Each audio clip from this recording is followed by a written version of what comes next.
After reading 3,000 domineering CEO novels, I always feel like someone is trying to force me into a runaway with a baby plot. On my first day transmigrating into the book, I immediately bought the city's largest security company and assigned 20 bodyguards to the male lead.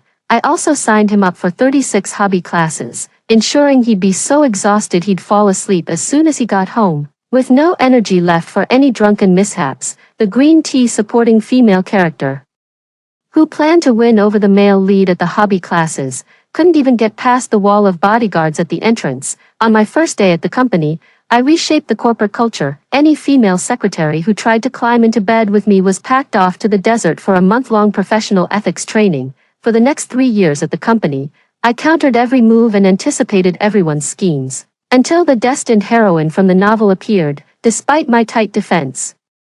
She finally managed to snatch an opportunity. She knocked the male lead unconscious, dragged him to a hotel, and prepared to stage the classic runaway with the baby plot. However, the next day, she called me in a furious rage. "Are you serious? What kind of wife makes her husband get a vasectomy?" On the other end of the phone, Su Qingqing's voice was twisted with anger. "Are you insane? How could Gu Yancheng ever agree to get a vasectomy?" I picked at my ear, switched the phone to speaker mode, and placed it on the table. "Oh, you mean that?" I made a PowerPoint for him. Su Qingqing fell silent for 3 seconds on the other end. "What?" I patiently repeated, a PowerPoint presentation titled The Devastating Impact of Illegitimate Child Scandals on Family Legacies and Risk Mitigation. I cited real cases from the Qin dynasty to the Qing dynasty, plus 30 classic examples of Fortune 500 companies that collapsed due to infighting or incompetence among heirs. The solution must be permanent. After all, a man out in the world must know how to protect himself, lest he gets entangled with someone who's carrying the ball and ruins my reputation. Gu Yancheng thought about it for just 3 seconds, then he booked an appointment with the best urologist in the country. I could hear Su Qingqing gasp sharply on the other end of the phone, followed by the sound of something heavy hitting the floor. Probably fainted from anger. I shook my head. The female lead's mental resilience really seems to be getting weaker with each generation. Trying to tie Gu Yancheng down with a child, too naive. Is the money of a domineering CEO really that easy to take? As his wife, I've read 3,000 domineering CEO novels. Gu Yancheng is the male lead in those novels. Perfect in every way, 188 centimeters tall, wealthy, handsome, with an 8-pack. The only flaw is that he's not too bright and easily fooled by the cunning female lead. Ever since I transmigrated into this book and became his cannon fodder arranged marriage wife, I knew that to avoid being cannon fodder, I had to start by protecting my husband's mind and body. Who would have thought Su Qingqing would only grow more determined with each setback? The day after her plan to run away with the baby failed, she switched to a different track. She began to appear frequently before Gu Yancheng, dressed in a white dress, with long, straight black hair, a melancholic gaze, and an aloof, ethereal aura. The head of the security team handed me her photo. "Boss, Miss Su has been showing up a lot lately. At the cafe downstairs from the company, in the corner park that Mr. Gu passes by on his way home from work. She's really leaning into that fragile, accidental encounter vibe." Looking at her pitifully beautiful face in the photo, I understood everything. Got it. This is cosplaying the white moonlight in almost half of domineering CEO novels. The male lead has a white moonlight who either passed away early or went abroad, and the female lead often bears a striking resemblance to the white moonlight. This is the first step for them to attract the male lead. Gu Yancheng, of course, had one too. It was his senior from university, named Xia Ji.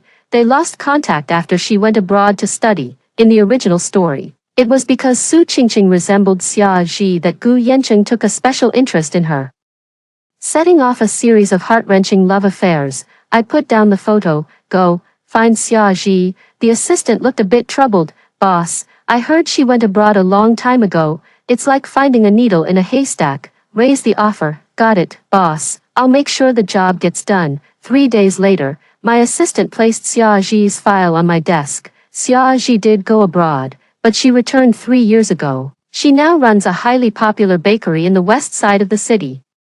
Due to her passion for desserts, her weight has soared from 90 pounds during her university days to 140 pounds. Oh, right, she got married last year.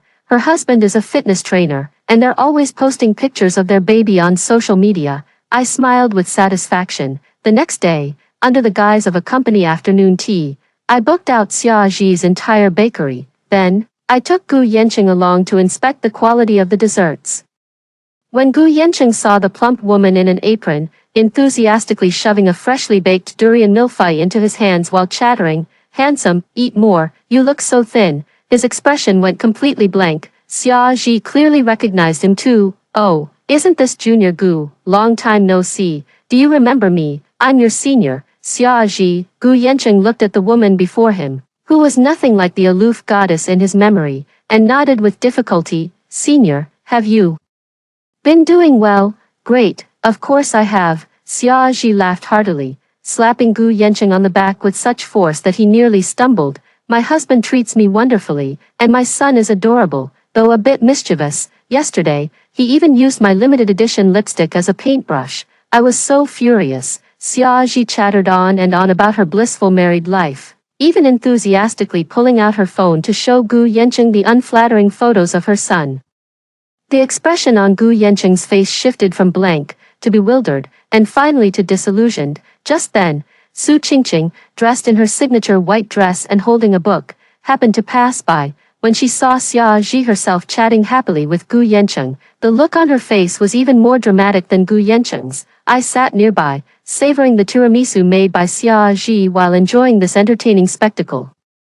The reason a white moonlight remains a white moonlight is because she only exists in memory. Once exposed to the light, she becomes nothing more than plain white rice, and the kind that sticks to your teeth a little. From that day on, Gu Yanqing would take a detour whenever he saw Su Qingqing. It is said that now, whenever he sees a woman in a white dress, he can't help but think of that passionate durian millefeuille. It makes him a little nauseous. Su Qingqing's path as a stand-in for the white moonlight has officially gone bankrupt. She soon found a new breakthrough, a hero saving a beauty, or rather, a beauty saving a hero. She spent a fortune hiring a group of desperados, planning to stage a thrilling kidnapping drama on Gu Yanqing's way to a charity banquet, according to the script.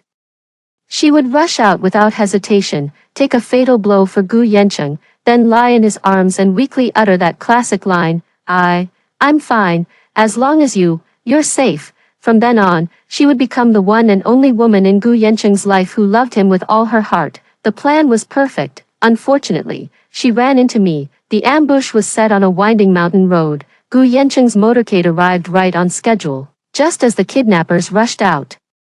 Ready to force the lead vehicle to a stop, a sudden change occurred. Whoosh, whoosh, whoosh. A dozen drones descended from the night sky, instantly locking onto all the kidnappers. Each drone was equipped with a loudspeaker, repeatedly broadcasting the warning I had personally recorded. "Your actions have violated Article 239 of the criminal law. Kidnapping. We have already alerted the police. Now, put down your weapons, cover your heads, and squat down. This is your only way out." The kidnappers were stunned, holding their weapons and looking at each other in confusion. Before they could even react, 20 of my bodyguards rushed out from the black business vehicle behind Gu Yanqing's convoy. Well-equipped, swift, and coordinated, they subdued all the kidnappers in under 3 minutes, tying them up like zongzi. The entire process flowed seamlessly, as professional as a movie scene. Sitting inside the bulletproof car, Gu Yanqing didn't even lift an eyelid. Continuing to read the documents in his hands, he merely said calmly, 3 minutes, that's 10 seconds slower than last week's drill. Go back and have the security department write a post-action review report." Su Qingqing, who had been hiding in the grass ready to rush out and save the day, was politely escorted out by the head of the security team, Miss Su. "This is a compilation of our company's weekly emergency response drill recordings from the past 3 years. From kidnappings and assassinations to biochemical attacks, we have prepared 300 contingency plans. The scenario you've planned this time falls under the lowest difficulty level, the beginner's experience mode. By the way, the group you hired are also sparring partners from our security company. They're professionals, charging by the hour, and you've just exceeded the time limit, so overtime fees will need to be settled." Su Qingqing watched the kidnappers, who had been ferocious just moments ago, now lining up to collect their boxed meals, and her worldview crumbled once again. But there is no male lead that a chosen heroine cannot conquer. She set her sights on Gu Yanqing's archrival, the crown prince of the Lu group, Lu Jingran. In the original story, Su Qingqing used this tragic love triangle to turn Lu Jingran into her most loyal lapdog, causing endless trouble for Gu Yancheng. In the end, she drove Gu Yancheng into a jealous rage, leading him to seize her by force, and their feelings skyrocketed amidst misunderstandings and entanglements. It's all a damn cliché. By the time I got the news, Su Qingqing had already become Lu Jingran's personal assistant. She had swapped out her plain white dress for a sleek professional suit, standing beside Lu Jingran, listening to him speak. A gentle, admiring smile played at the corners of her lips, innocent, harmless, and yet filled with that damnable allure. Boss, Miss Su is about to play the role of an undercover lover. What should we do? I took a sip of milk tea. What should we do? This question, I've answered before. What's the rush? If she wants to play, let's play along. I dialed a number. Hello, Uncle Lu. It's Xiao Shi. The phone call was met with the hearty laughter of the Lu family's chairman. It's Xiaoxi. It's been so long since you last called your uncle. Did that boy of mine bully you again? Tell me, and I'll give him a good beating for you. I smiled sweetly. Not at all. Yancheng treats me very well. Just recently, I heard that Jingran hired a new assistant named Su Qingqing. Mr. Lu's tone was casual. Oh, right. There is such a person. What about her? Nothing much. It's just that this assistant Su previously applied for a position at our company but failed the background check. I was worried Jingran might be deceived, so I thought I should remind you. Oh, there's such a thing. Chairman Lu's voice turned serious. Yes. And I heard she also owes quite a bit of money outside. Her background is a bit complicated. All right, Xiaoxi, I understand. Thank you for the heads up. After hanging up the phone, the smile on my lips deepened. To deal with a spoiled rich kid like Lu Jingran, who's been pampered since childhood, telling him directly that Su Qingqing is from Gu Yancheng's side would only excite him and make him want to keep her by his side even more. But if his father found out that his son had a woman by his side who was trying to climb the social ladder, that would be interesting. The next day, the entire upper-class circle was in an uproar. I was getting my nails done while listening to my assistant's report. Lu Jingran was chased by his father wielding a feather duster from the study all the way to the garden, his howls audible across half the mountain. In the end, all his cards and car keys were confiscated, and he was grounded at home to reflect on his actions. As for Su Qingqing, she was directly escorted out of the CEO's office by the security guards of the Lu Group, dragged by her arms, and thrown onto the street. She wants to find a backup. I'll just remove all the tires from her bike first. Su Qingqing was truly devastated this time. She lost her job, couldn't get the one she really wanted, and even her backup plan slipped away. She was depressed for a whole month. I thought she was finally going to give up. I never expected that she would so quickly set her sights on Gu Yancheng's grandmother. She was the pillar of the Gu family, a devout Buddhist, traditional, and a woman who valued carrying on the family line more than anything else in the world. In CEO romance novels, she is the key character most frequently used to suppress the female lead from an unsuitable background and support the female supporting character from a respectable family. In the original story, although Su Qingqing came from a humble background, she managed to win the old lady's heart with her obedience and understanding. Wielding the old lady's authority like a command arrow, she strutted through the Gu family with impunity. Although we are well matched in social status, we cannot overcome her traditional mindset.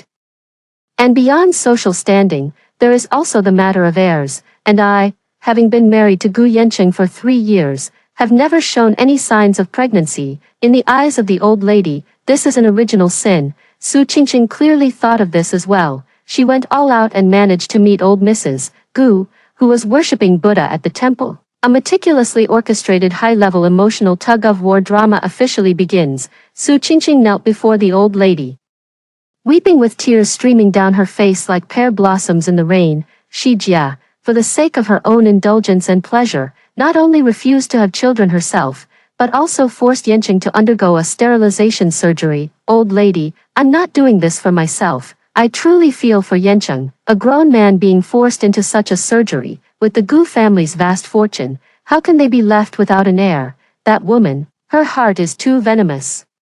The old lady had long held a grudge against me for not producing a child in 3 years. Sterilization. The word exploded like a thunderclap in the old lady's heart. The old lady was so furious on the spot that she threw her prayer beads. She immediately called, ordering Gu Yancheng and me to get back to the Gu family's old mansion. A family storm was inevitable. Su Qingqing, protected by the old lady, was taken back to the old mansion, unable to hide the smugness at the corner of her mouth. She was waiting to see the good show of me being kicked out. When Gu Yancheng and I returned to the old house, we brought the old lady her favorite osmanthus cake. As soon as we entered, I saw Su Qingqing standing obediently beside the old lady. I knew the new plot was unfolding. Gu Yancheng frowned upon seeing Su Qingqing. Tell me what compensation you want. Why come and disturb the old lady? The old lady cut him off directly. If it weren't for this child Qingqing telling me, I would still be kept in the dark. Speak, what exactly is going on? For your father's sake, I'll give you a chance to explain. Gu Yancheng looked at me with confusion, and I returned his gaze just as puzzled. Su Qingqing, standing nearby, chimed in at the right moment. Jia, Grandma is asking why you want President Gu to get a vasectomy. It's fine if you don't want to have children. I can bear them for him. I don't mind these things. But why do you have to let the Gu family's lineage die out? The old lady trembled with rage, pointing at my nose and cursing, you heartless, venomous woman, what has our Gu family ever done to wrong you, that you would be so malicious as to cut off our family line? 3 years since you entered this household, and you haven't even laid an egg. I thought it was just your poor health and went everywhere seeking doctors and medicine for you. You're quite something. Not only can't you lay an egg yourself, but you even dare to encourage my grandson to get that kind of child-ending surgery. Is your heart pitch black? I must have been blind back then to agree to let a jinx like you into this family. What about the Lan family's upbringing? Is this how they teach their daughter to ruin her husband's household? Today, I'm going to call your father and ask him, does the Lan family still want any face left, raising something like you?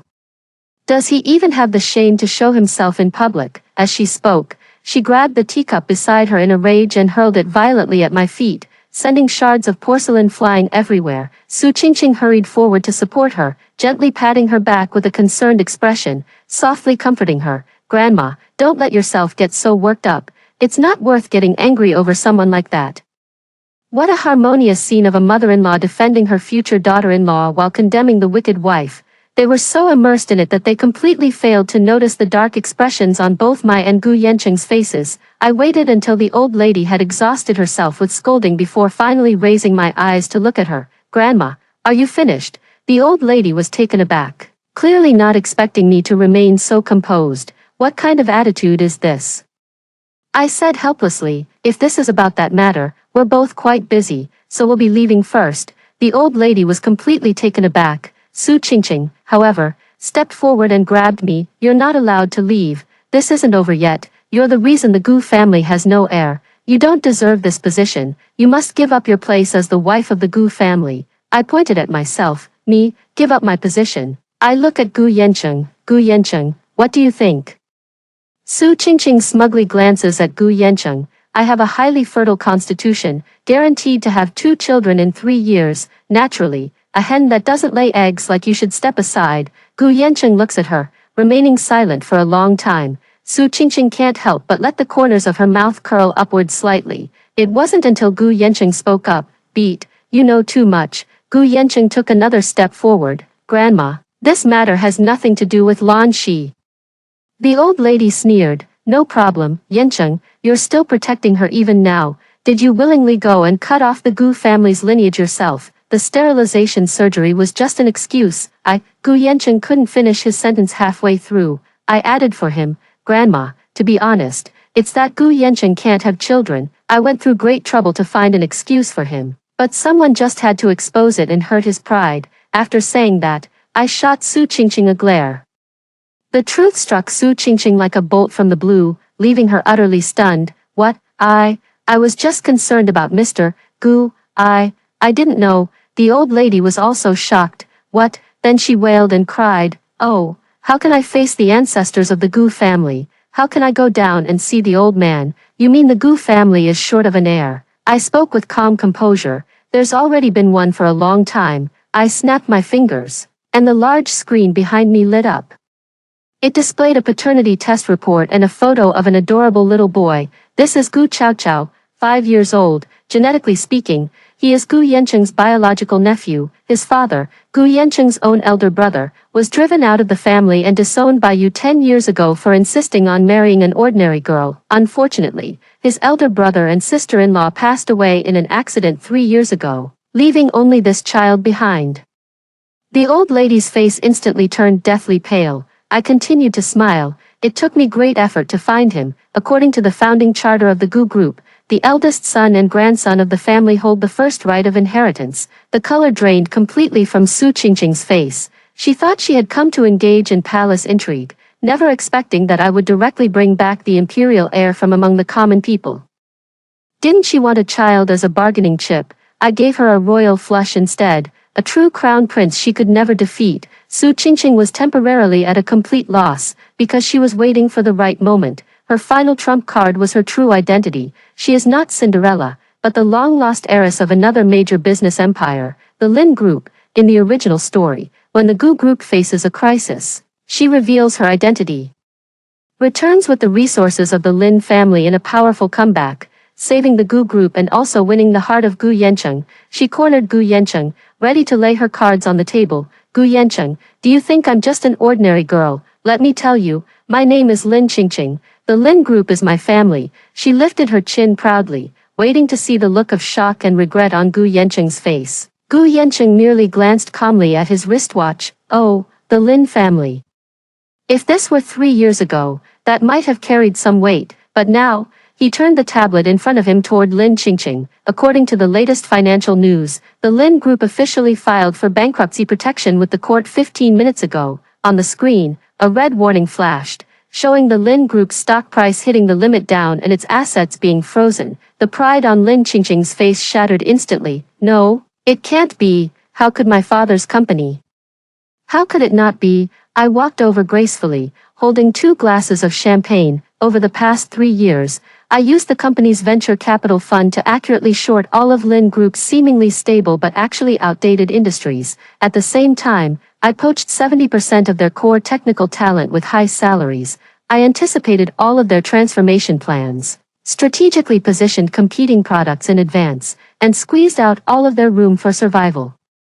Business warfare isn't about whining and dining, it's a life-or-death struggle. I handed one of the champagne glasses to Gu Yancheng and placed the other in front of Su Qingqing. By the way, the Gu Group has already initiated the acquisition process for the Lin family's bankruptcy assets. Our offer is quite sincere. I smiled as I looked at her. Miss Lin, or should I say Miss Su, times have changed. The era when one could rely on family background and status to get by is long gone, now.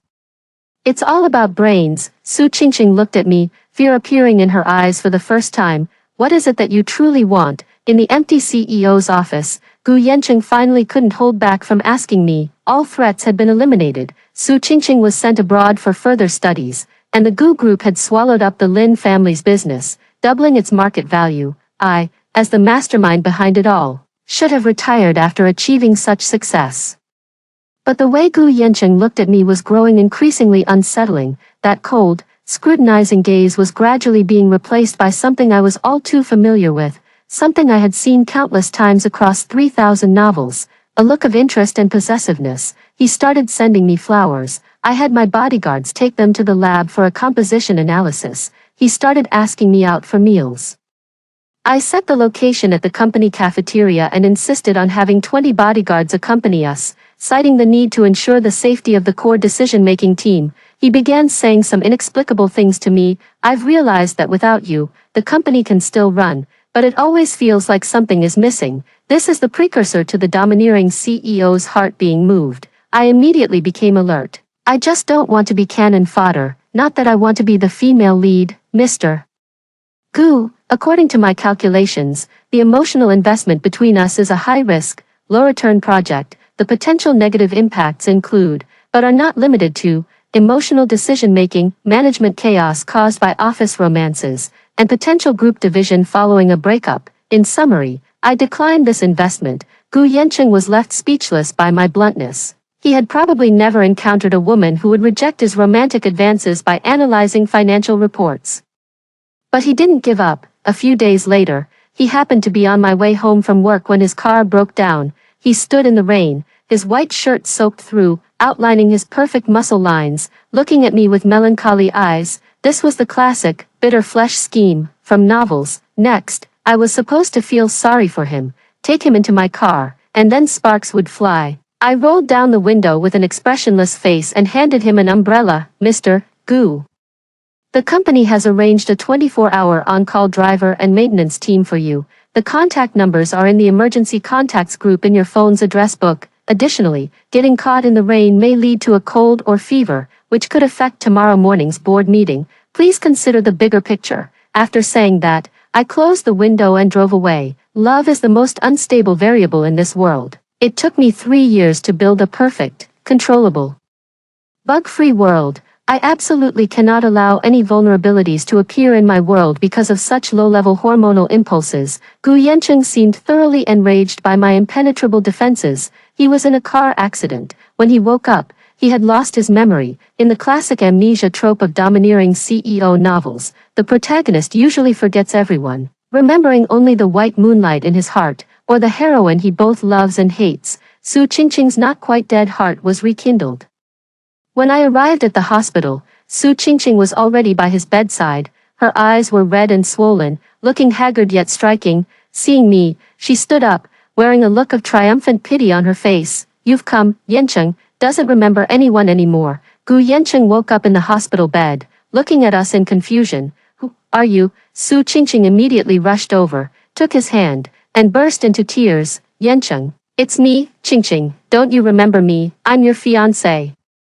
We're about to get married, but you had a car accident and forgot all about me. She performed with such heartfelt emotion, it was enough to move anyone to tears. I stood to the side, feeling like an unnecessary, malicious supporting character who had come to ruin everything. Gu Yancheng looked at Su Qingqing, his eyes filled with confusion and curiosity. The amnesiac tycoon, when faced with the first pure and kind-hearted woman to appear in his life, always develops a chick imprinting complex. Su Qingqing's plan was nothing short of perfect. As long as she could seize the initiative and become the first person Gu Yancheng trusted after losing his memory, she could rewrite the entire story, portraying me as a third party who would stop at nothing to tear them apart. She looked at me, her eyes filled with defiance. I sighed. Miss Su, have you forgotten that it's the 21st century now? I took a tablet out of my bag, opened a video, and handed it to Gu Yancheng. Mr. Gu, this is part of our prenuptial agreement, the amnesia contingency plan. Given the high-risk nature of your profession and your high-risk persona, I have customized a weekly memory consolidation training for you, along with an encrypted data chip that stores all your key life milestones and interpersonal relationship information. The video was recorded by Gu Yancheng himself. If I ever lose my memory one day, please play this video. First, I am married, and my wife is. My photo and name appeared in the video. Second, I have undergone a vasectomy. Any woman claiming to be pregnant with my child is a fraud. Third, a woman named Su Qingqing is an S-level high-risk harasser. She has done the following to me. 1. Attempted to drug me. 2. Pretended to be my first love. 3. Stole company secrets. 4. Faked a kidnapping case. 5. Sowed discord between me and my family. As the video played, Gu Yancheng's expression shifted from confusion to shock, then to disgust. He looked up at Su Qingqing, his gaze as if he were staring at a pile of garbage. Security. He uttered only 2 words. Su Qingqing was still screaming hysterically as 2 burly security guards hoisted her up. This is fake. You forged it. Yancheng, don't believe her. I walked up to her and said softly, oh, I forgot to tell you, I found the mechanic who planned that car accident. He confessed everything. It was you who hired him, with the charge of intentional injury, plus the previous cases. Miss Su, congratulations. You can spend the rest of your life peacefully writing your romance novels in prison. The last glimmer of light in Su Qingqing's eyes finally faded away. I thought, surely this must be the end. Once again, I had utterly defeated Su Qingqing using the very tactics she knew best. I had long known that car accidents and amnesia in domineering CEO novels were as predictable as a monthly period. How could I live up to the 3,000 novels I've read without making a plan in advance? Your way of doing things is like a precise sonnet. Every decision is filled with a cold, structural beauty. A gentle, jade-like voice sounded behind me. I turned around and saw Wen Xian, Gu Yancheng's childhood friend, his biggest business rival, and also the deeply affectionate second male lead in the original story who silently protected the female lead, loving her without ever winning her heart. According to the plot, he should feel pity for Su Qingqing, who was hurt by Gu Yancheng. then fall in love with her and become my new enemy. But now, he is looking at me with the kind of gaze one would use to appreciate a work of art. The way you dismantled the Lin group structure is nothing short of a textbook example of business artistry. I've studied it for a long time, and I'm truly in awe. I frowned. Things were starting to get out of hand. One Gu Yancheng was already enough trouble, and now here comes the second male lead. To make matters worse, this second male lead wasn't playing by the rules. He had taken a keen interest in me. He started pursuing me. He wasn't as direct as Gu Yancheng. His approach was more artistic. He gave me a painting he had done himself, titled Heartbeat. I had my assistant take it to an auction house for appraisal, then donated the money to charity. He wrote a poem for me, which was published in a renowned literary journal. I felt an unprecedented sense of crisis. The love of one domineering CEO is trouble. The love of two domineering CEOs is a disaster. This means I will be plunged into the bloody battlefield of a red and white rose. A cliché love triangle with two men fighting over one woman. This is more terrifying than the company going bankrupt. I must find a way to completely extinguish this love flame that should never have appeared. This world is starting to feel off. Gu Yancheng and I went to inspect a new project on the island when we were suddenly caught in a once-in-a-century typhoon, leaving us trapped in a villa. Wen Xian and I were discussing an acquisition case in the elevator when it suddenly malfunctioned, trapping us in the confined space for 3 hours. Gu Yancheng and Wen Xian even got into a physical fight over the trivial question of who has the right to take me home. Downstairs at the company, drawing a crowd of onlookers, forced to be alone together. Accidents keep happening, male competition. These are all divine decrees forced by the author in the novel to advance the romantic plot. I finally realized that my enemies are not Su Qingqing, not Gu Yancheng, nor Wen Xian, but the world itself. It is that invisible, authorial will trying to bend the plot back on track. I attempted to fight it with logic and reason, but it countered me with even more illogical plot twists. A chill ran down my spine. If the world were a book, then no matter how I struggle, I am merely a pawn on its pages, unless I can overturn the chessboard. I locked myself in the top-tier laboratory of the Gu Corporation for 3 days and 3 nights. I mobilized all the company's supercomputing resources to begin analyzing these unexpected events. I input the data from every typhoon, every power outage, and every chance encounter. I discovered that before and after each plot-driven death occurs, an extremely faint but consistently patterned energy fluctuation appears in the space. It's like the traces left behind when code is running, like the power seeping through from another dimension as the author strikes the keys. I found it. That bug hidden at the bottom of the world, that author's signature. I smiled. Since you're the author, let me show you what a reader's power truly is. Stop. What you two are doing is a classic example of the sunk cost fallacy in economics. It's utterly meaningless. On the company rooftop, the rain poured down in torrents. Gu Yancheng and Wen Xian, 2 men each worth hundreds of billions, were grappling with each other over me like 2 foolish roosters. White shirts, red-rimmed eyes, and desperate confessions. Perfect. All the classic elements of a domineering CEO story's ultimate showdown are now in place, and I am the female lead standing in the middle, the one who should be torn between 2 choices, weeping uncontrollably. But I wasn't. I just calmly raised something that looked like a remote control and pressed the red button. In that instant, the entire world came to a standstill. Raindrops hung suspended in the air, Gu Yancheng and Wen Xian frozen mid-swing, their fists poised to strike.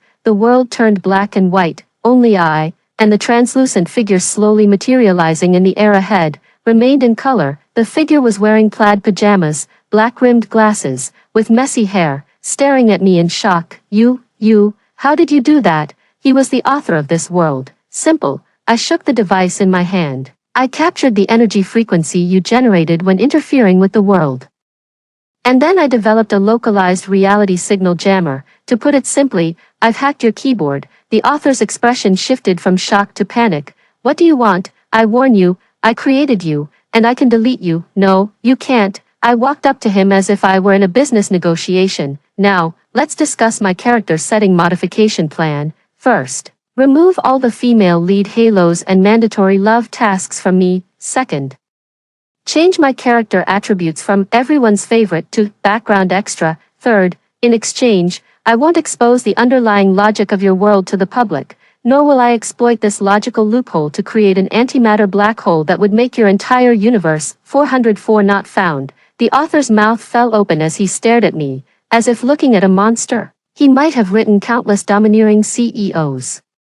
But he had never written one who could turn around and threaten the author. Deal? I asked. He trembled and nodded. I smiled with satisfaction. Then, I pressed another button on the remote. The world returned to normal. The rain continued to fall. Gu Yancheng and Wen Xian's fists froze mid-air. The obsession and madness on their faces receded like the tide. The two exchanged a glance, then simultaneously made faces of disgust. Why would I be fighting a man in the pouring rain? Gu Yancheng frowned.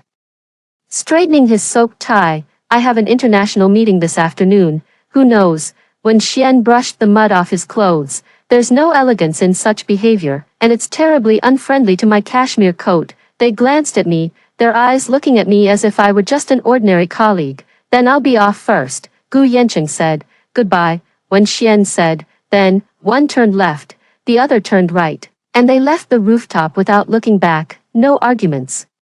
No entanglements, no looking back. I stood where I was, savoring the long-lost, empty tranquility. In the air, there was no longer that sticky, cloying scent of hormones called love. That's wonderful. A week later, I submitted my resignation letter. Gu Yancheng simply approved it calmly, then had HR discuss the severance package with me. Everything proceeded according to the most standard procedures, handled strictly by the book, without a single ripple. It is said that after Su Qingqing returned to the country, she never came to cause trouble again. Relying on her own efforts, she started from the grassroots level and thrived in a moderately sized company, without the protagonist's halo to dull her wits. She finally lived as a normal person. The world has finally begun to operate according to the rational logic it was always meant to follow, and I, at last, am free. 5 years later. So, you suspect your emperor is an imposter. I sat in my spacious, well-lit office and spoke to the woman on the video call. She was dressed in phoenix robes, her face full of sorrow. Exactly the colleague I had met on a parallel world forum. Yes, I've checked. All records of him between the ages of 12 and 16 are blank. Everyone who ever saw him is dead, she exclaimed excitedly. I typed on the keyboard with practiced ease. Don't worry. This is a classic case of the true and false crown prince trope. I have over 300 sets of solutions. Option A. Find a commoner who looks like the late emperor, train them to be a ruler, then bring them before your blindly loyal general father and play the emotional card. Option B. Use modern medical knowledge. Add a bit of clear oil or alum during the blood recognition ceremony to create a pseudoscientific miracle where the blood doesn't mix. Option C. If neither of the above works, I have a universal template for an abdication edict here, along with a full set of plans for the new emperor's enthronement ceremony, all sold to you at a 20% discount. The woman on the other end of the video showed a look of sudden understanding. Yes, I've started my own business. My company is called Plot Rescue Consultants Ltd. We specialize in providing professional, customized anti-cliché solutions for those unfortunate souls like me, who have been transmigrated into various melodramatic novels and driven mad by the brainless plots. My clients are spread across all the popular novel worlds, including palace intrigue, xianxia, post-apocalyptic, and school settings. Business is booming. By helping others set things right, I've achieved financial freedom. The phone on the desk rings. It's my former boss, Gu Yancheng. Would you be free to come to my nephew Chow Chow's birthday party? His voice is calm and steady. Sorry, Mr. Gu, I have an important client meeting that day. I politely declined. All right. Then I wish you a smooth day at work. He hung up the phone. Now, we are purely, healthily, occasionally in touch friends. I leaned back in my boss chair, watching the bustling traffic outside the window, and took a deep breath. No running away with a baby, no chaotic love triangles, no madness of loving you to the point of destroying the world, only logic, order, and an iced Americano with unlimited refills. This is the life I truly want, after reading 3,000 domineering CEO novels.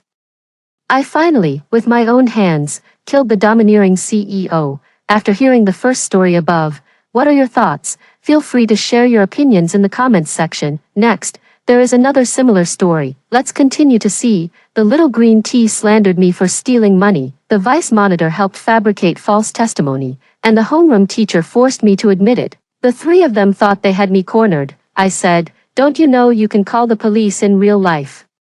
The class funds are missing. After returning from PE class, a cry of alarm from class monitor Lu Nan echoed through the classroom. The class fund of over 10,000 yuan was no small amount, and the students immediately gathered around, chattering and discussing the matter. Search the backpack again. How could it just disappear?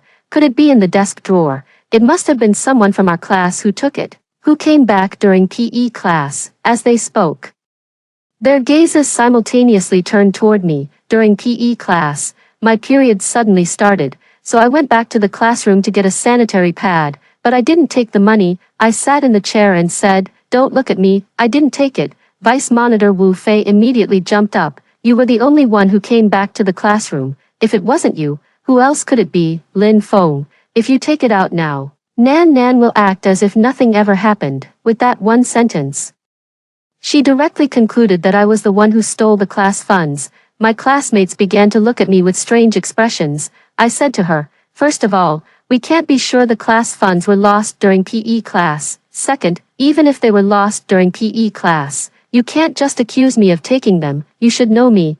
I don't need 10,000 yuan." Hearing me say that, my classmates finally remembered my family situation. Although I come from a single-parent family and live with my dad, my father is quite capable of earning money, and my food, clothing, and daily expenses are not cheap. They knew my circumstances, and indeed, there was no reason for me to take that 10,000 yuan. Just when I thought this matter had nothing to do with me anymore, Lu Nan suddenly burst into tears. She spoke to me with a choked voice. "Lin Feng, I know your family is wealthy, and you don't need this 10,000 yuan, whether you did it for fun or some other reason. Please just return the class fund to me. My family isn't rich. If I lose the 10,000 yuan class fund, I simply can't afford to pay it back." Is this person like a stubborn adhesive plaster, determined to stick to me no matter what? Her words are dripping with that fake, sweet tone. How come I never noticed she had this kind of personality before? I cursed silently in my heart. The other students all cast sympathetic glances at Lu Nan. Wu Fei even walked up to my desk, looking down at me from above. "Whether you took the money or not, you came back during PE class, so you're the prime suspect. Anyway, your family is well off too. Just go home and get the 10,000 yuan. As long as the class fund is returned, no one will hold it against you." What nerve does this person have to say such a thing? Why should my family have to be the scapegoat just because we have money? Besides, if I really brought back the 10,000 yuan, everyone would think I was trying to make up for my guilt out of fear, and the suspicion that I stole the money would be confirmed. I looked around, and the other classmates, seeing the situation, also tried to persuade me. "Yeah, Lin Feng, your family isn't short of 10,000 yuan. Lu Nan is so pitiful. Stop messing around and give the money back to her. We're all classmates here. Just return the money and we'll treat it as a joke." One after another, they all talk without feeling the pinch, as if it's none of their business. "What do you mean by, stop playing around? You're just convinced I stole the money, aren't you?" Annoyed, I kicked the chair away and pointed at Wu Fei, cursing her out. "If I took it, I took it. If I didn't, I didn't." "Wu Fei, explain to me what you mean by not holding it against me." And "Wu Fei, if you're so kind-hearted, why don't you help Lu Nan cover the class fund? Or is it that you and Lu Nan are in cahoots, trying to squeeze money out of me because you think my family is rich? If you want money, just say it to my face. No need to make things so complicated. Kneel down, call me grandma, and I'll give each of you 10,000 as New Year's money." Wu Fei's face flushed red with anger at me, while Lu Nan simply buried her head in her arms on the desk and cried. The other classmates all began to blame me. "Lin Feng, even if you have money, you can't insult people like that. If the money is lost, no matter what, you still bear some responsibility." I retorted, "What the hell responsibility do I have? My biggest responsibility was thinking you idiots had normal intelligence and trying to communicate with you like normal people." Feeling unsatisfied, I was about to curse a few more times when the class bell rang. Everyone in the class, except Lu Nan who was still crying, had taken their seats. This was the homeroom teacher's class. As soon as he entered, he saw Lu Nan crying with her head on the desk and asked what was going on. What happened? When Wu Fei saw the homeroom teacher, he felt he had found his pillar of support. He stood up and pointed at me from afar, saying, "Teacher, Lin Feng stole Lu Nan's class funds." I asked her to return the money, but she cursed at me and Lu Nan Nan. The homeroom teacher glanced at Wu Fei, then turned to look at me, Lin Feng. The class funds are collective assets of the class. If you took them, you should return them. I thought the homeroom teacher was reasonable, so I said to him, Teacher, I didn't take it. Lu Nan Nan and the others are framing me, but the homeroom teacher glared at me and said sternly, out of so many people, they didn't frame anyone else. They only framed you. Think about whether you did something wrong. He waved his hand dismissively. I don't care whether the money was spent or what happened to it. Tomorrow, Lin Feng, you bring out 10,000 yuan, and I'll act as if nothing ever happened. That's the end of this matter. Let's start class. I sneered inwardly. I am now 100% certain there's something fishy going on. The homeroom teacher wasn't the type to jump to conclusions without hearing both sides before. Plus, with Lu Nan Nan and Wu Fei doing everything they can to pin this 10,000 yuan on me, there's definitely some kind of trap waiting for me up ahead. These three are putting on a whole performance together. Have they been watching too many short dramas or what, thinking they can sentence me with just a few lines each? Do they not know there's something in this world called calling the police? I shot up from my seat. Teacher, call the police. The homeroom teacher was writing today's lesson on the blackboard. Hearing my words, she slowly turned her head, her face still wearing a stunned expression of disbelief. What did you say? I spoke each word deliberately, my voice clear and bright. Call the police. 10,000 yuan is already enough to meet the threshold for filing a case. I clearly saw the chalk in the teacher's hand, which had been writing on the blackboard, snap in two. Before he could speak, Lu Nan Nan suddenly said loudly, Teacher, maybe we shouldn't escalate this matter just yet. It could have a negative impact on the school's reputation. Let's try to talk some sense into Lin Feng first. She then turned to me and said, Lin Feng, just admit it, if the police get involved, you could end up in jail. We're all classmates here. There's no need to take things that far. Wu Fei raised her eyebrows and glared at Lu Nan Nan, saying, Nan Nan, you're too kind. You might see her as a classmate, but she probably doesn't feel the same way. She's taking advantage of your reluctance to make a scene, which is why she dares to act so recklessly. The homeroom teacher also said to me, Lin Feng, sit down, let's finish the class first. We can deal with the class fund issue after class. Don't waste the other students' time. My dad has always taught me since I was young that everything should be done sooner rather than later, as delays can lead to unforeseen changes. Who knows what other tricks they might have up their sleeves to deal with me. Even if the heavens themselves were to come today, I would still call the police. Not only will I call the police, but I will also have my dad come over. Today's incident was clearly premeditated. The school is the teacher's territory, and with an adult backing me up, he wouldn't dare to openly target me. I insisted, no, we must call the police. Where exactly did the class funds go? This isn't just about clearing my name, it's also the money of the entire class. At that moment, a few male classmates started banging on their desks and causing a commotion. Call the police, call the police, call the police. These people looked eager to give it a try, their excitement not even hidden on their faces. Clearly, they were the type who loved stirring up trouble and watching the drama unfold.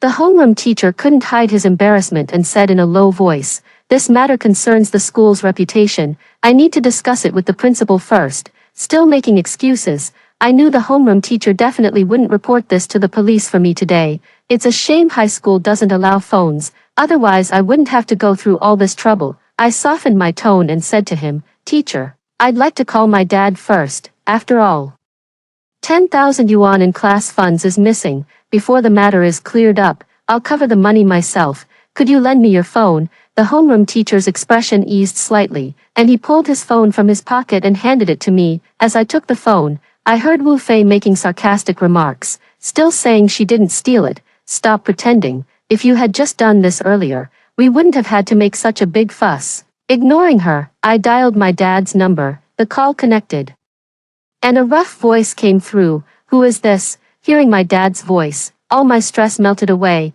I said, It's me, your daughter. My dad must be working. The sound of his keyboard clattering away. He asked me, borrowing someone else's phone to call me. What's going on, sweetie? My rough around the edges dad. His mind is still as sharp as ever. I told him about the class funds being stolen, specifically emphasizing that he should bring 10,000 in cash. With my dad's intelligence, he should be able to tell that I want him to come to school and back me up. Sure enough, the sound of typing on the other end of the phone stopped, followed by the rustle of a jacket being put on. Don't say another word, just wait for your old man to get there. With my dad's words, I wasn't afraid even if the sky were to fall. Got it, I agreed, feeling a weight lift off my shoulders as I handed the phone back to my suspicious homeroom teacher. My dad will be here soon. When my father's tall figure appeared outside the classroom, I didn't even bother staying for class. I dashed straight out. Dad. My dad looked me over from head to toe, making sure I hadn't been wronged, then took my hand and said, "Come on, let's go find your homeroom teacher." I nodded happily and followed my dad into the classroom. My dad was big and burly, with a fierce, intimidating look, but he actually worked in cultural creation. He was a mystery novelist, despite his rough appearance. He was an exceptionally thoughtful and sensitive person. The homeroom teacher was already starting to sweat at the sight of my dad's imposing presence. My dad was particularly adept at leveraging his advantages. He snorted coldly, his expression unfriendly as he asked the homeroom teacher, "Do you want to talk here or in your office?" The homeroom teacher wiped his sweat. "You're Lin Fang's parent, right? Let's talk in the office." My dad lifted his chin, looking every bit like a mafia boss, and motioned for the homeroom teacher to lead the way. "Class is dismissed for the rest of this period." Once we reached the office, before the homeroom teacher could even speak, my dad took the initiative, slamming his hand on the desk and shouting, "So you're the bastard who framed my daughter, is that it?" My dad's voice was full of vigor, and his scolding made the homeroom teacher shrink back. With an annoyed expression, the teacher said, "Hey, how can you speak like that?"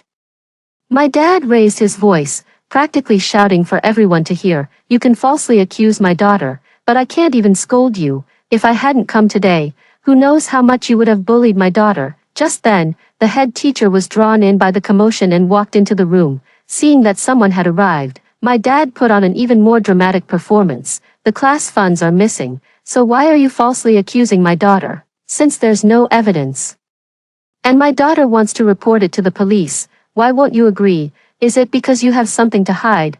My dad yelled loudly and pinched me, so I promptly squeezed out a few tears and said with a pitiful look, "I already said I didn't take it, but the teacher still made me pay 10,000 yuan to cover the class fund." Ha, playing the innocent victim. Who doesn't know how to do that? My dad's eyes widened even more. "Listen, is this a school? It's nothing but a den of thieves. I don't care, we have to report this to the police. That's how schools are. They don't fear the refined, they fear the ruthless." Sure enough, at the mention of calling the police, the dean's expression changed. He quickly grabbed my dad's arm, trying to calm him down. "This parent, it was teacher Zhang's fault. I'll make him apologize to you. I promise, the school will handle this matter fairly and justly." The dean finished speaking and turned to scold the homeroom teacher. "Hurry up and apologize to Mr. Lin." My father raised his thick eyebrows and said unhappily, "What's the use of apologizing to me? I'm not the one who was wronged." The dean immediately glared at the homeroom teacher. "Teacher Jiang, apologize to student Lin." The homeroom teacher's face flushed red. In all the years since the school was founded, there had never been a case of a teacher apologizing to a student. His tone softened a bit as he explained to the dean, "I wanted to resolve this internally first, for the good of the student and the school. Reporting it to the police would have negative consequences for both the student and the school." The dean didn't care what excuses he had. With my dad's aggressive stance, it looked like he was ready to tear the school apart. His top priority now was to calm my dad down. The dean's tone grew stern. "Apologize now." Seeing the dean's anger, the homeroom teacher had no choice but to lower his head and force a stiff smile as he said to me, "Lin Feng, I'm sorry, I knew when to stop." Wiping my tears as I said to the dean, "Dean, I didn't steal the money, you have to clear my name." The dean glanced at my father, noticing his expression had softened considerably, and immediately said, "Don't worry, our school won't wrong any good student, nor will we let any bad student go unpunished. We'll go check the surveillance footage right now."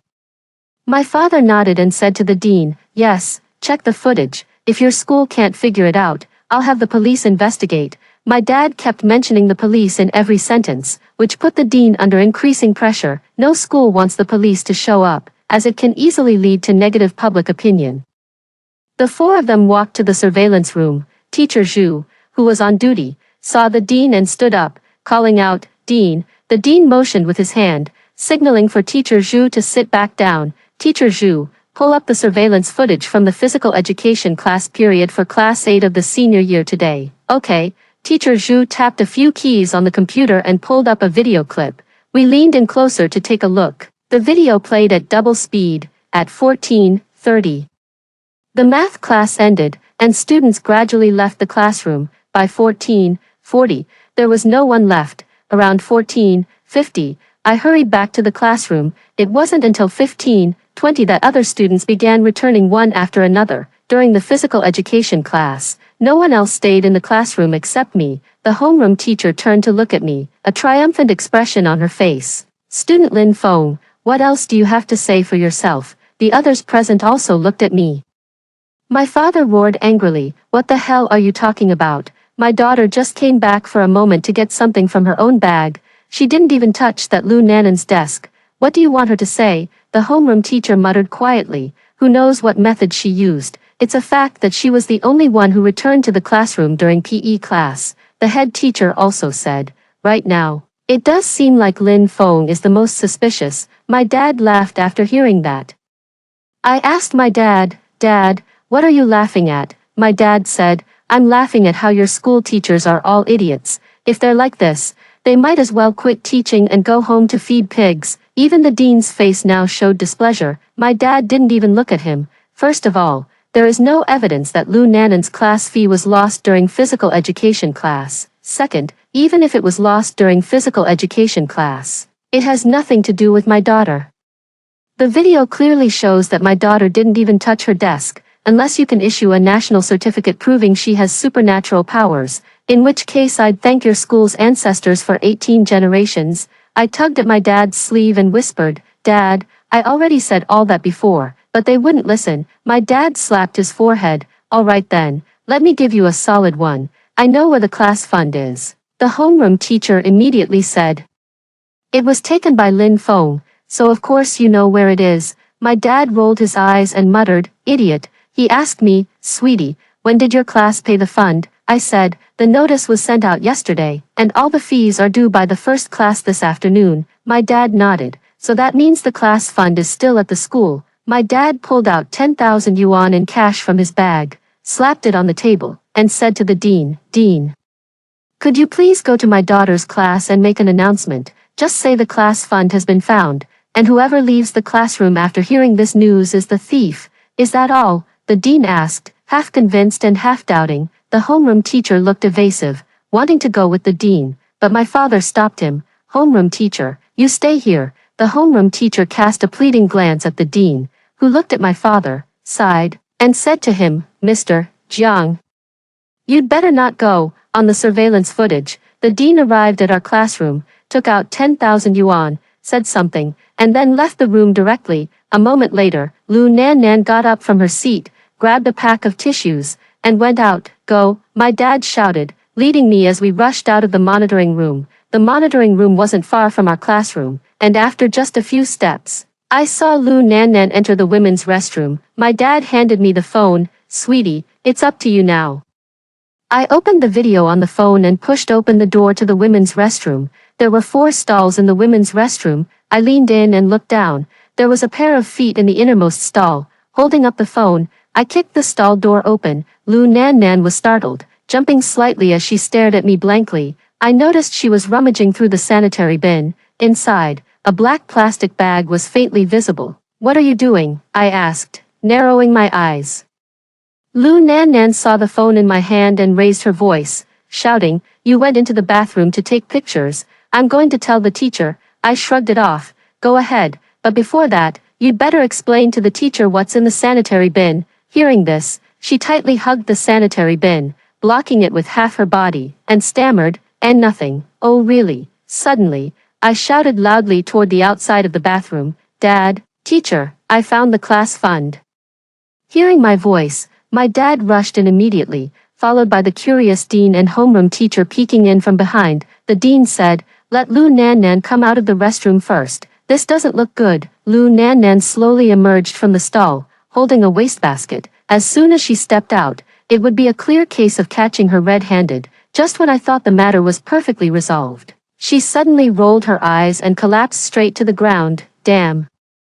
I've run into a scammer trying to pull a fast one. I jumped back a step, narrowly avoiding Lou Nannan's falling body. The bathroom floor wasn't exactly clean, with urine stains scattered everywhere, and Lou Nannan had collapsed right in a puddle of it. I immediately shouted, "Help, Lou Nannan has fainted in the urine." High school students love a spectacle, and upon hearing someone had collapsed in urine, a huge crowd surged out of their classrooms, craning their necks to peer into the bathroom.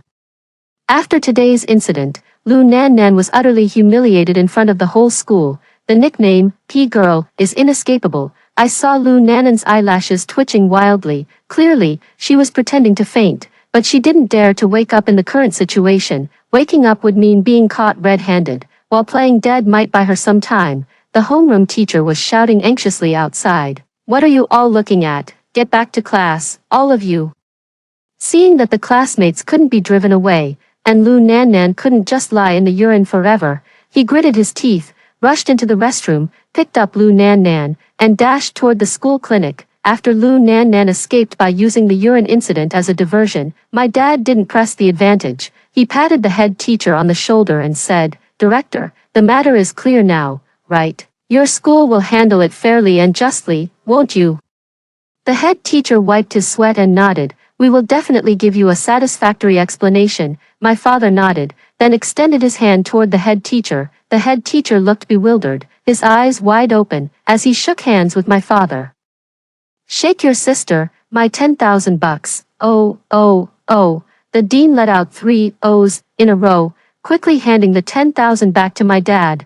"And also, my daughter's had a scare, I'm giving her the day off." Without waiting for the dean's approval, my dad grabbed my hand and we walked right out. After leaving school, my dad took me to a dessert shop and ordered a big slice of cake for me.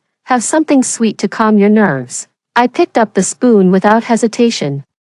Halfway through eating, I asked my dad, "Dad, why didn't you press the advantage just now? You were so close to catching Lou Nannan red-handed." My dad tapped my forehead and scolded me lightly. "My silly girl, you haven't inherited a bit of your father's intelligence. Just now, Lou Nannan was pretending to faint. If your old man had pushed a little harder, she would have immediately climbed to the rooftop to perform a human flying show, believe it or not. By then, everyone would say you drove someone to their death. How could you continue your studies?" I thought about it and realized that given Lou Nannan's personality, she really might do something like that. I took a bite of cake and said nonchalantly, "But it doesn't matter, this time, we caught her red-handed. At the very least, Lou Nannan will get a disciplinary record." My dad shook his head. "There won't be any follow-up to this. She can just make up any excuse. Like saying she accidentally left it outside while going to the bathroom, and the school will sweep it under the rug. Didn't you notice? Your homeroom teacher has been protecting her all along." Hearing that Lou Nannan got off scot-free, I said angrily, "Why is it that she can frame someone and face no consequences? If I hadn't been quick-witted today, I would have been branded a thief who stole the class funds. And what's more, I have no grudge against her. Why would she frame me?" My dad said, "Your old man taught you long ago that people don't act without a motive. If she went to such lengths to pin the blame on you, she must have something to gain." I was puzzled. Could she actually make money by framing me? My dad sighed, looking at me with a mix of disappointment and frustration. "If it weren't for the DNA test, I doubt you were my daughter based on your intelligence alone. You're both students. Where would you get the money to earn for her? If there's any conflict between you, it must be related to your studies." After a pause, he continued, "If I had to guess, there must be some special admission program at your school, and you two are competing for the same spot. By tarnishing your reputation, her chances of success would increase." It suddenly clicked for me. She must have gotten some insider information from our homeroom teacher. Mentioning the homeroom teacher, I turned to my dad with confusion. "Why has the homeroom teacher been helping her all along?" My dad shook his head, looking all mysterious and profound. "When one person helps another, it's usually either for money or for feelings. Lou Nannan's family is just scraping by with barely anything, so your homeroom teacher definitely isn't in it for the money. That leaves feelings. And feelings can be love, friendship, family ties, or personal favors. Which one do you think it is for them?" Thinking about that possibility, I gasped. "Are they having a teacher-student affair? Is our homeroom teacher cheating?" My dad chuckled, which I took as a silent confirmation of my deduction. Suddenly, he leaned his big head in close, looking all secretive. "Sweetie, do you want revenge?" I bit the spoon and said, "Of course I do. Don't you know what kind of person your daughter is? I hold grudges over the smallest things." My dad gave a sly, villainous smile. "He offended my daughter. I won't let him off that easily." He leaned in close and whispered the plan into my ear. The next day, I returned to school. My deskmate immediately shared a bombshell piece of news with me. It turned out that Tsinghua and Peking University had a special admission spot, and the school had selected Lu Nannan and me. Since I wasn't there yesterday, the homeroom teacher had directly recommended Lu Nannan internally. Only then did it dawn on me. No wonder Lu Nannan had been targeting me all along. If my dad hadn't come yesterday, the dirty water of stealing money would have been directly splashed on me. If the school had given me another major demerit, that spot would have been a sure thing for Lu Nannan. My deskmate was filled with righteous indignation on my behalf. With that kind of character, she hid the money herself and framed you. What right does she have to be specially recruited by Tsinghua or Peking University? And she says she just forgot by accident. Pfft, does she think we're idiots? Seriously. Did our homeroom teacher drink some kind of love potion or something? Why is he so determined to prop up Piss Girl? Yesterday, Lu Nannan became famous overnight after lying down in the bathroom, and the nickname, Piss Girl, has already spread far and wide. I reassured him, it's fine, internal referrals aren't final decisions. Who knows what might happen in between? My deskmate was a bit of a troublemaker. As soon as they caught the hint in my words, they immediately perked up with interest. "Something interesting to watch," I said. "How about watching the original wife tear into the mistress?" Interested, my deskmate nodded like a little chick. I said to him, "I know you secretly brought your phone, and you've joined a lot of fun groups. Do me a favor. Take more videos and spread them everywhere." My deskmate patted his chest. "Don't worry, I'm a pro at this." Just as we were talking, a commotion broke out outside the classroom. I thought to myself, the homeroom teacher's wife sure got here fast. I dragged my deskmate to the doorway and finally managed to squeeze my head out of the crowd, only to see a burly woman slapping our homeroom teacher repeatedly while shouting, "I've fed you, clothed you, even pulled strings to get you into this school. And this is how you repay me, you damn cheater. You found yourself a mistress right here at school." The wife's strikes were vicious. Each slap left a bright red handprint, like she was using iron palm kung fu. I whispered to my deskmate, "Are you recording yet?" My deskmate gave me an okay sign. He held his phone at a tricky angle, ensuring it wouldn't be noticed while capturing the entire scene without any blind spots. I silently praised the school for truly being a place where hidden talents abound.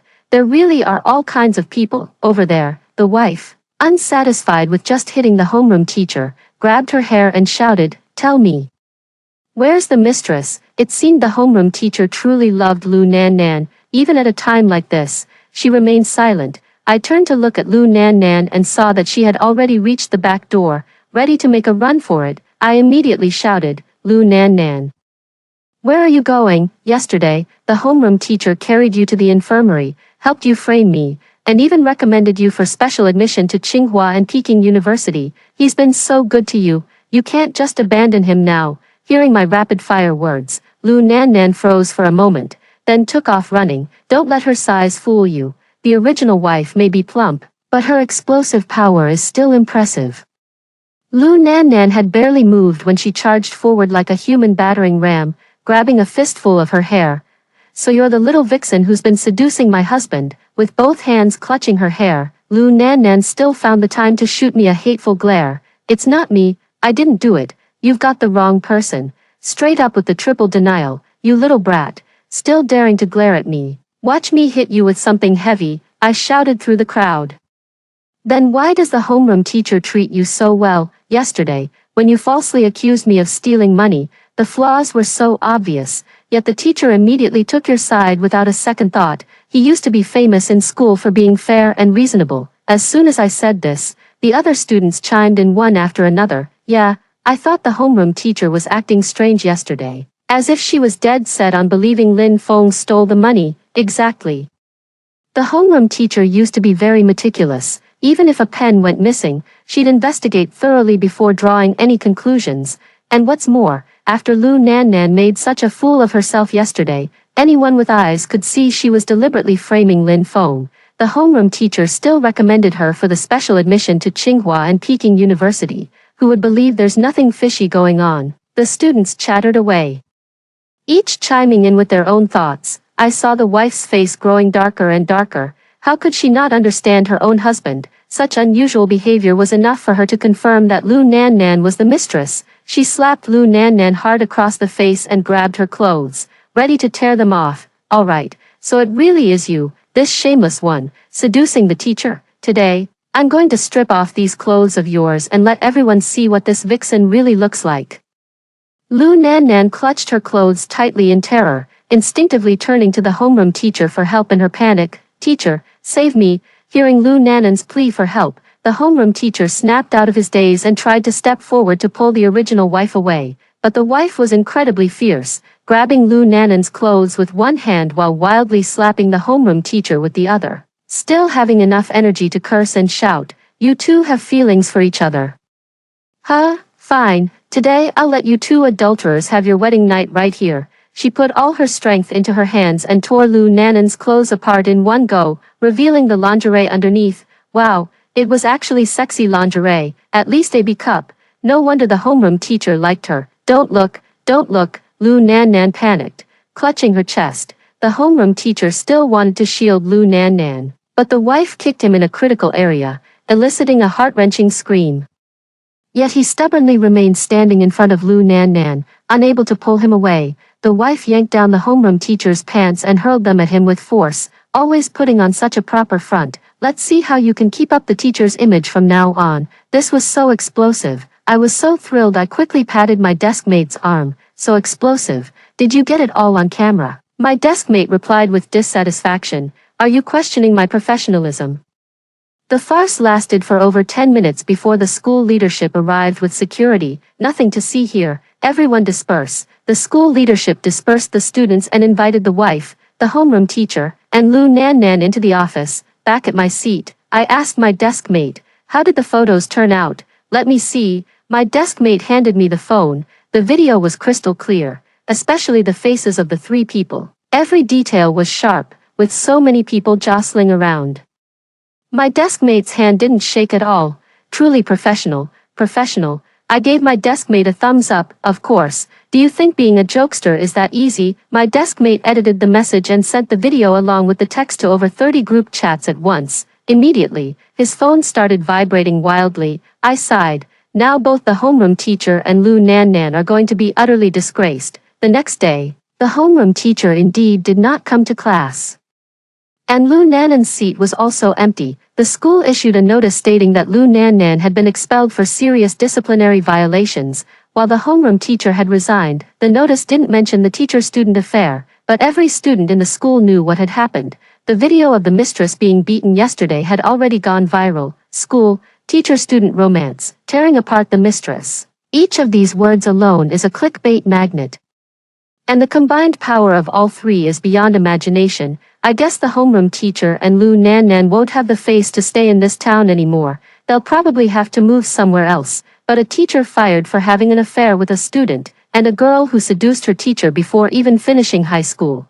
Their reputations are ruined. Even if they move to another city, they won't have an easy life. Today, everyone in class was gossiping about the homeroom teacher and Lu Nan Nan, while Wu Fei sat there like a wilted eggplant, too afraid to say a word. Just a few days ago, she had been firmly on Lu Nan Nan's side, but now she wished she could bury her head in the sand like an ostrich. I deliberately provoked her a few times, and it wasn't until the end of evening self-study that I reluctantly said goodbye to my classmates and prepared to head home. Not far from the school gate, I felt someone following me. Just as I was about to run, a large hand covered my mouth and nose.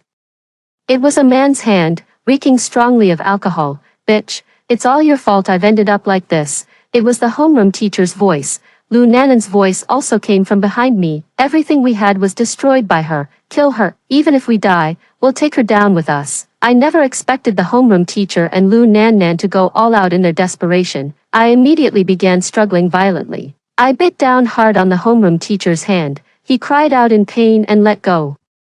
Just as I was about to run, he grabbed my hair. Lu Nan Nan, holding a dagger, stepped forward from behind the homeroom teacher, approaching me one step at a time. "It's all your fault, otherwise I would have been specially recruited by Tsinghua or Peking University."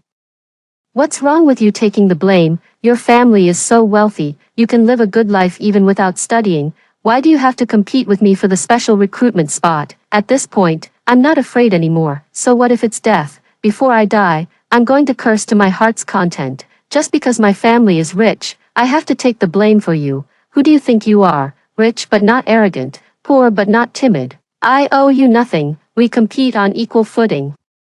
So why should I yield to you?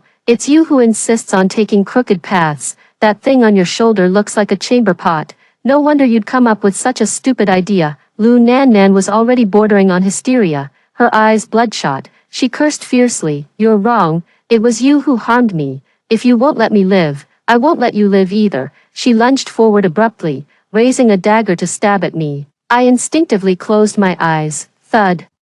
The sound of something being knocked flying. I opened my eyes to see my father's rugged face in front of me, his expression anxious. Sweetie, are you okay? Lu Nan had just been knocked flying by my dad and was now pinned to the ground by the police. The homeroom teacher tried to flee but was immediately taken down with a shoulder throw by another police officer. Officers, these two attempted murder.